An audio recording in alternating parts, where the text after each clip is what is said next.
Hello tout le monde, aujourd'hui nous sommes jeudi, il est 9h20 et je suis rentrée de la région parisienne. Aujourd'hui il fait gris, il pleut, c'est pas très joyeux mais on va faire avec. Là je vais partir, en fait je me prépare et je m'en vais avec ma belle-fille. On va aller chez Lidl chercher 2-3 trucs qui me manquent pour faire mes recettes aujourd'hui. Sachant que j'ai pas pu faire mes courses hier vu que j'étais en région parisienne. Donc là je vais faire un petit peu ce matin, mais juste 2-3 bricoles vraiment. Et l'après-midi je ferai quelques recettes, sachant que je bosse demain, comme ça sera préparé comme d'hab, au moins jusque dimanche. Donc là je vais couper déjà.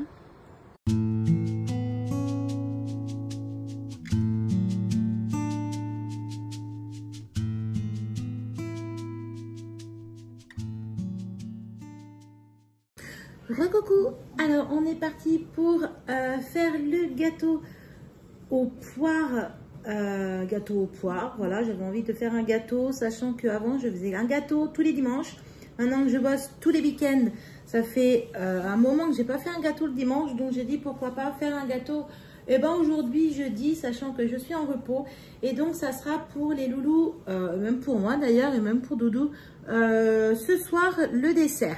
Ça changera un petit peu des compotes, des fruits et surtout des yaourts. Donc, je me suis mis mon beau tablier tout propre et nous sommes partis pour la cuisine. Par contre, vous allez entendre Tao, donc le calopsite, parce que quand il m'entend parler, forcément, il chante. Donc, attention au son, mettez au minimum. Donc, on est parti. Il nous faut exactement 5 poires. Donc, les poires, je les couperai tout à l'heure hors caméra parce que c'est des petites poires de la ferme et ça va être très long. Donc, je vais couper quand même la vidéo. Vous n'allez pas vous en apercevoir, ou presque. Donc, il faut 5 poires, 180 g de farine. Donc, là, je prends les fonds, vous voyez, les fonds de sachet que j'ai. Voilà, comme ça sera super. Je n'aurai plus qui vont traîner un petit peu partout. Donc là, on met 180 g de farine. Je pense que ça, il n'y aura pas assez. Je vais prendre ça. Allez. Ah bah super. Bah oui, bah voilà. Il y a eu un petit accident. Oh bah, alors là, c'est la totale. Bon, super. Magali, qu'est-ce que tu fais? Bon, on est parti. On va faire comme ça. 180 g. Je travaille comme une... Hein, on va pas dire le mot. Donc, 180 g.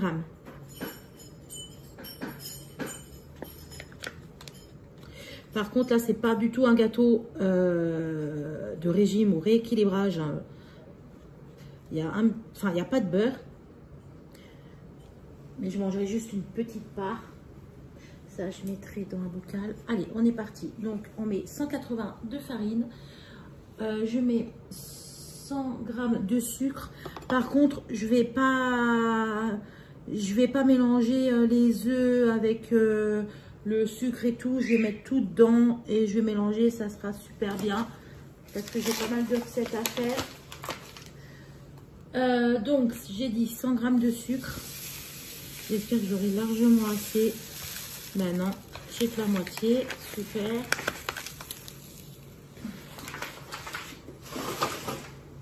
J'ai du sucre aussi comme ça. On va mettre ça. J'ai envie de mettre mes fonds de placard. Par contre, 100 g de sucre, ça fait vraiment beaucoup. Mais bon, je vais suivre la recette. Et puis, s'il est bon, je ferai à ma façon pour que ça fasse moins de calories pour moi. Eh ben, regardez-moi ça. C'est nickel. Super. Hop, hop, hop. Il est où mon petit bouchon? Ah bah, il est dessus. Ok. Hop. Alors, 100 g de sucre. Hop. Ils nous disent 3 œufs.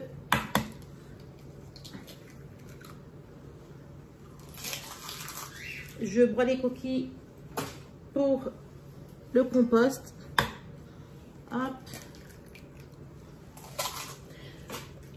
parce que c'est mieux de broyer les coquilles dans le compost parce que les coquilles, ça a du mal à pourrir. Donc il faut généralement les mettre en miettes. Voilà. Il nous faut 30 grammes de cassonade. Donc là, moi, j'ai du sucre de canne, comme ça. Hop, ça sera parfait. Donc 30 grammes. Mais dis donc, il y en a du sucre là. Hop, on met dedans. Hop, je mélange tout, hein, vous voyez, là, j'ai pas envie de chipoter. Un sachet de levure. De toute façon, je vous mettrai la recette en descriptif. En description. Hop. Il nous faut, alors attendez, je regarde, 30 grammes de poudre d'amande. Donc, j'ai un sachet comme ça qui date depuis très longtemps. Donc, je suis contente de pouvoir l'utiliser.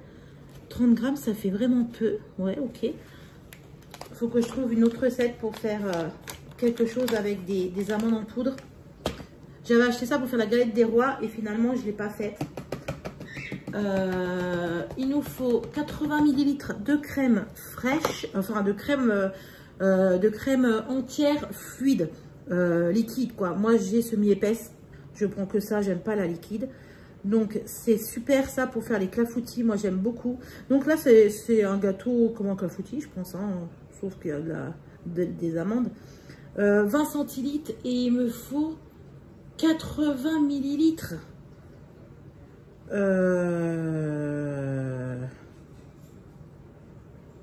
80 millilitres. J'ai pas envie de prendre plein de trucs comme ça. Moi, je vais faire comment? Alors, attendez, je réfléchis. 80 millilitres. C'est énorme. Je vais voir ce que je peux faire. Hop, hop, hop.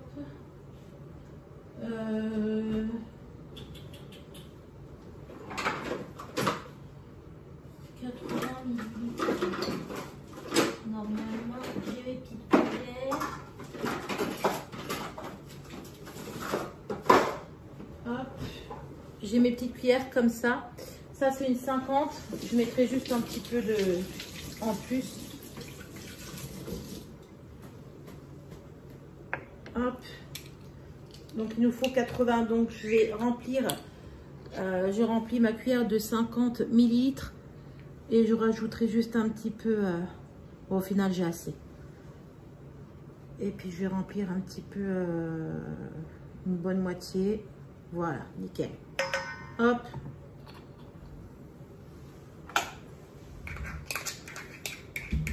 Oui, au final, c'est une 200 millilitres. Et bien, c'est parfait.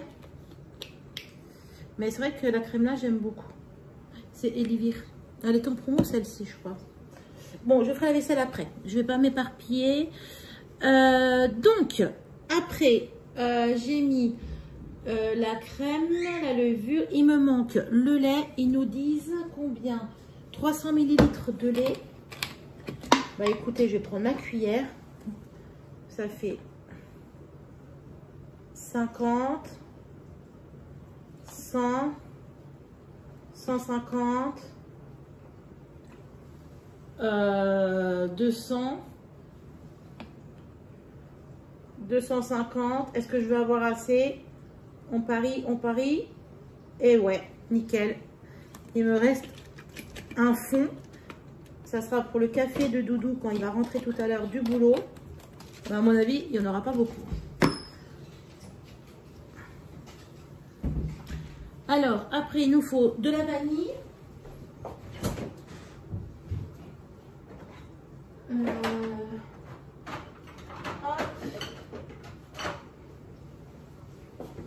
Donc là, pareil, une cuillère à café. Donc, c'est de l'arôme vanille comme ça. Donc, ils disent une cuillère. Hop. Et une toute petite pincée de sel.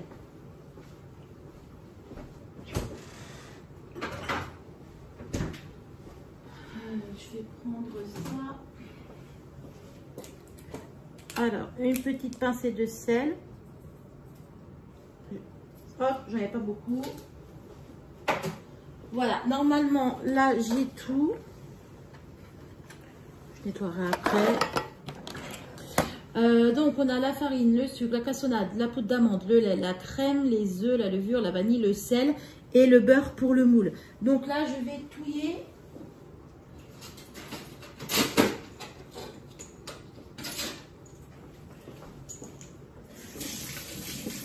Je ne sais pas chez vous si ça se dit touiller. Il y en a qui ne disent pas touiller. Mais nous, on dit touiller. Je touille, je mélange. Allez. Donc là, la prépa est faite. Je vais couper mes poires. Je vais vous montrer les petits poires que ma maman, elle m'a donné hier.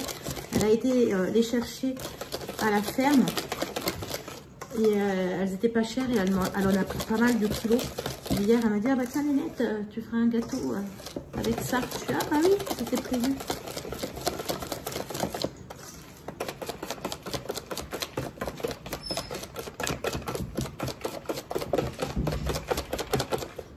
Hop.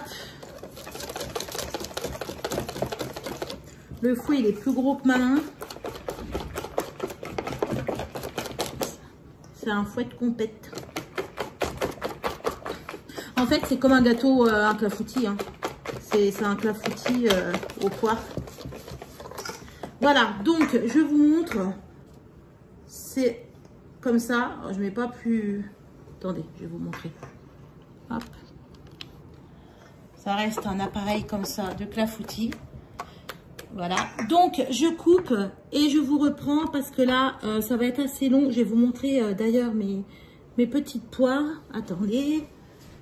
Donc, il dit 5, c'était petite. Je vais en mettre 7. 1, 2, 3, 4, 5, 6, 7. Vous allez comprendre pourquoi je ne veux pas les filmer parce que ça va être super long. C'est des toutes petites poires comme ça. Elles sont toutes petites. Ça fait ouais, la cuillère à soupe quoi. Donc je vais m'amuser à les faire. Donc là il y en a 3, 4, 5, 6, 7. Je vais en mettre 8. 8 petites et puis on verra. Regardez, c'est tout petit. Ça fait peut-être 6 cm, même pas. Donc voilà, je m'occupe de ça. Je mets le gâteau dans le moule et je vous remontre tout ça. Donc c'est bon, c'est ok, j'ai rajouté 2 poires, donc ça fait 10 mini poires. J'ai beurré mon moule, donc je vais le faire cuire dedans. Je vais mettre ça dans le moule et je le ferai cuire un tout petit peu plus tard. Je vais déjà faire mon bourguignon et comme ça tout chauffera en même temps. Puis si j'allume le four avec la chaleur tournante, on va plus s'entendre. Alors je vais faire ça comme ça. Je le ferai cuire dans quoi, peut-être 20 minutes. Donc on fera la vaisselle après. Donc voilà, ça c'est fait. Je vais mettre ça là-bas. Ok. Je vais passer au bourguignon. Je vais prendre ça. Allez, c'est parti. Donc, c'est du bourguignon hein, qu'on avait acheté il y a 2 mois, je crois. Et comme ça, ça sera parfait pour le week-end. De cuisiner. J'aime bien faire des espèces de ragoûts, des choses comme ça. Comme ça, on en a pour 2 jours. Et c'est vraiment super. Comme ça, je suis tranquille. Mon couteau. Je mets mon couteau. Et par contre, vous voyez... Les bouts de bourguignon, moi, j'aime bien les couper en plus petits morceaux parce que les enfants, avec les gros morceaux, c'est vrai que ils n'aiment pas trop. Donc, j'aime bien les couper. Ça, par contre, Doudou, il le faisait pas, mais maintenant, il le fait parce que je lui ai dit de faire comme ça. Comme ça, on a l'impression, on en a plus et c'est des plus petits morceaux. Parce que, voilà, moi, j'aime pas mettre, vous voyez, des gros morceaux comme ça de viande. Je préfère des petits comme ça. Et en plus, ça cuit plus vite. Et donc, c'est très bien.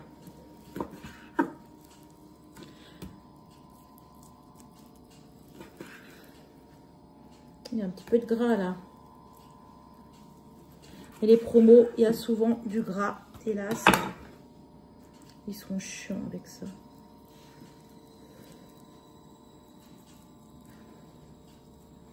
Bon, écoutez, hop, on enlève le plus gros. La semaine dernière, non, c'était pas la semaine dernière, il y a 2 semaines, Hervé, il avait fait une blanquette de veau, on avait du veau dans le congèle.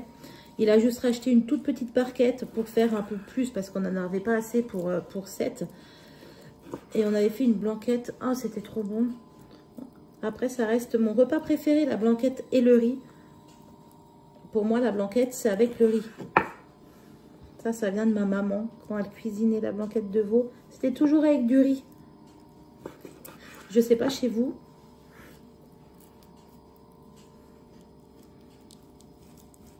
Alors, je fais attention à mes doigts. Il y a pas mal de gras. Donc, là, je coupe ma viande. Je prépare mes ingrédients et je vous montre tout ça.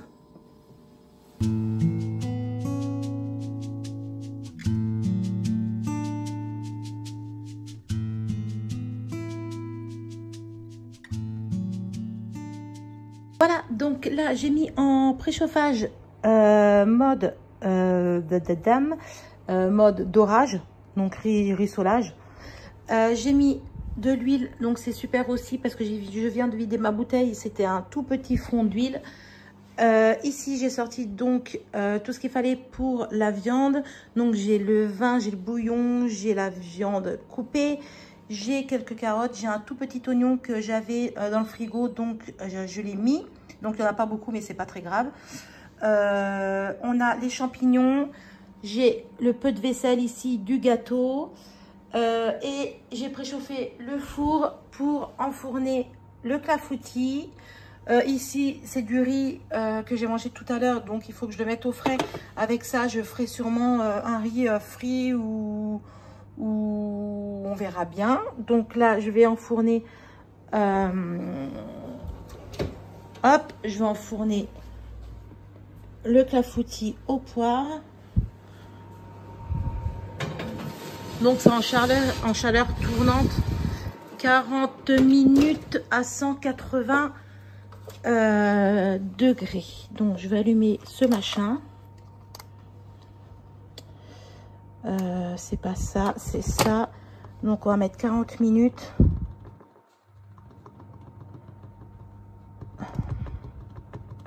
Ok. Et je sais jamais sur quel bouton appuyer. Oui, c'est bien. À chaque fois, j'appuie sur le bouton du milieu et c'est les heures. Donc après, il faut que je remette tout. Attendez. Hop, je le mets là. Alors ça, c'est le thermomètre de Chéri. C'est super, c'est pour voir la température. Il s'en sert beaucoup quand il fait le foie gras et puis des préparations style caramel, des choses comme ça. Là, Doudou a nettoyé. Alors là, je suis super contente parce que il avait envie de nettoyer, je sais pas pourquoi. Un soir, moi j'ai regardé l'île de la Tentation. Il a fait un peu de ménage, au moins une demi-heure de ménage. Je sais pas ce qu'il lui a pris. J'ai rien dit parce que j'étais assez contente. Donc il m'a nettoyé ma hotte. Mais le souci avec cette hotte, ça nous fait des traces quand on nettoie. Et c'est un petit peu chiant, quoi. J'aime pas trop. Je trouve que ça fait pas propre. Mais bon, voilà. Donc, je sais pas. On a essayé le vinaigre, tout ça, mais ça fait toujours des traces. Donc, si vous avez une astuce pour enlever ces sacrées traces, je serais super contente. Donc, voilà, vous voyez, on a un petit peu de bordel. Voilà, quoi. Le coquéo, eh ben, écoutez, il est bon. Alors, attendez, il ne faut pas que je mette le téléphone dans le coquéo parce que là, je pleure. On va mettre comme ça. Hop. Je mets ça dans mon sac que je vais vider. Je vais mettre sur le balcon quand j'aurai fini. Parce que je voulais pas le mettre dehors. Sinon, j'allais faire que ça. Et en plus, il pleut. Donc, c'est pas top. Et hop. Je vais pas approcher trop le téléphone. Voilà.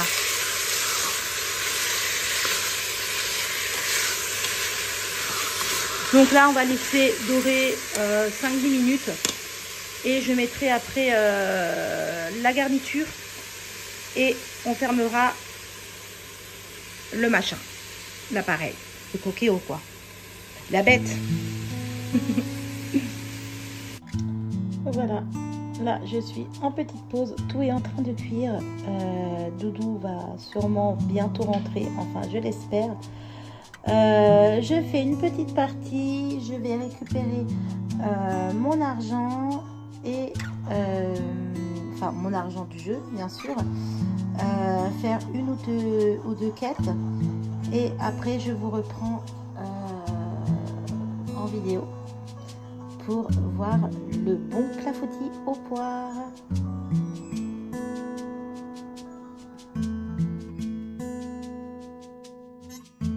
Donc, je vous reprends, il est 19h20. Le bourguignon est cuit. Je vais le laisser refroidir et le mettre au frais. Et quand je le réchauffe, je mettrai un peu de maïzena et je ferai juste mijoter un petit peu pour que la sauce soit épaissie. Au niveau du gâteau, donc il a déjà été mangé parce que là les enfants ils sont en train de manger. Donc là je vous montre, il est comme ça, il est vraiment bon, j'aime beaucoup. Donc c'est un clafoutis hein, par le fait, hein, vous voyez. Mais il est super bon et je pense qu'avec de la pomme et de la cannelle, ça serait super bon. Donc à tester aussi. Là, il reste un petit peu de macédoine que Anissa, elle a faite ce midi. Là, il me reste du riz. Il y a un petit peu de pâte qui reste du soir, vu que les enfants, là, ils sont en train de manger. On a des épinards que j'ai lavés et je vais les faire cuire vite fait à la poêle comme ça avec un peu de sel, un peu de poivre pour moi manger avec mon riz.